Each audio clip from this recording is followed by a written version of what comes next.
So guys, आज हम ये वाला क्वेश्चन सॉल्व करने वाले हैं। ये काफी अच्छा क्वेश्चन है। क्वेश्चन क्या बोल रहा है कि a car accelerates from rest at a constant rate of 2 meter per second square for some time.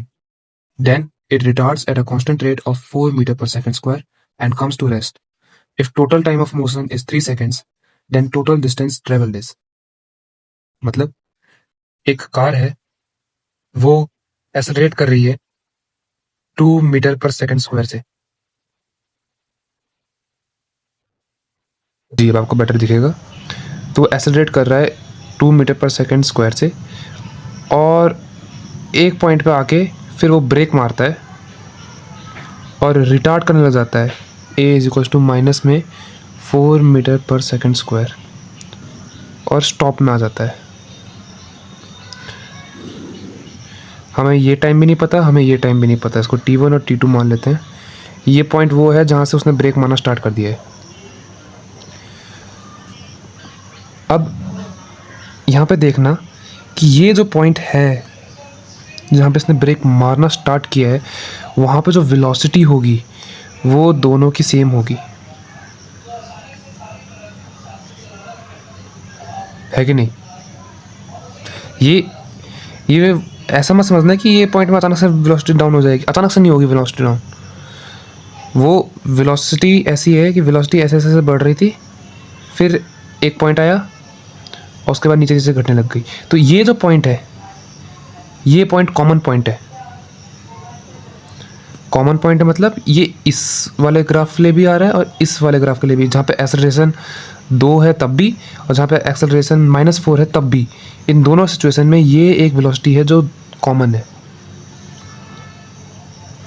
इसके लिए फाइनल वेलोसिटी, इसके लिए इनिशियल वेलोसिटी।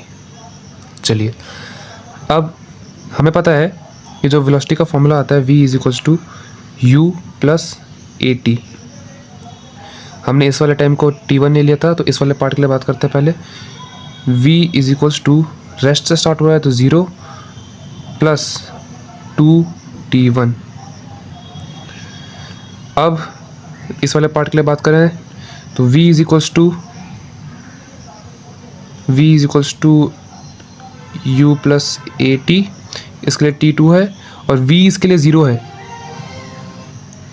इसके लिए v 0 है। यहाँ पे जो स्पीड है इस वाले पार्ट के लिए इनिशियल वेलोसिटी है, वहीं इस वाले पार्ट के लिए ये फाइनल है।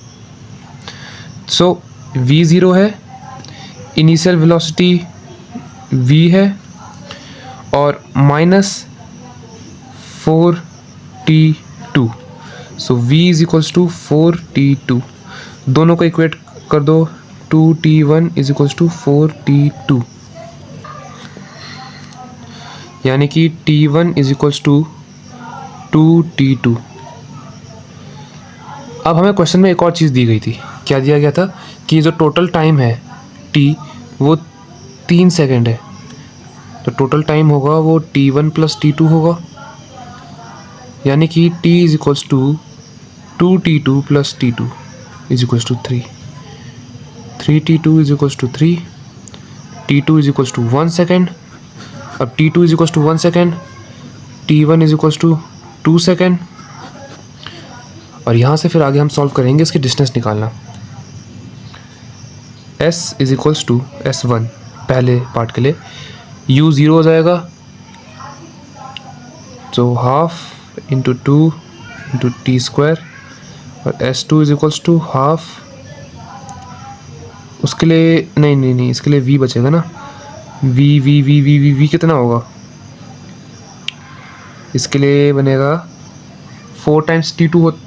हमारा v की इक्वेशन क्या बनी थी? हमारी v की इक्वेशन बनी थी 4 टाइम्स t2। सो यहाँ से हम बोल देंगे कि v is equals to 4। So 4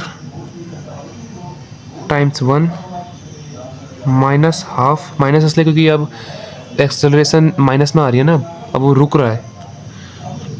into acceleration है कितनी? 4 टी स्क्वायर। s1 कितना है? 4। s2 कितना है? 4 माइनस 2 इज इक्वल्स टू 2।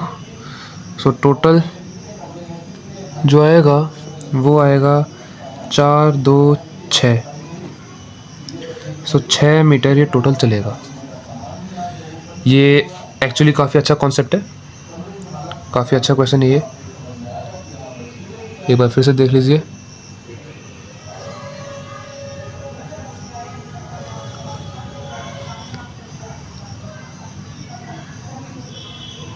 उम्मीद करता हूँ आपको समझ में आ गया होगा। चलिए, बाय बाय।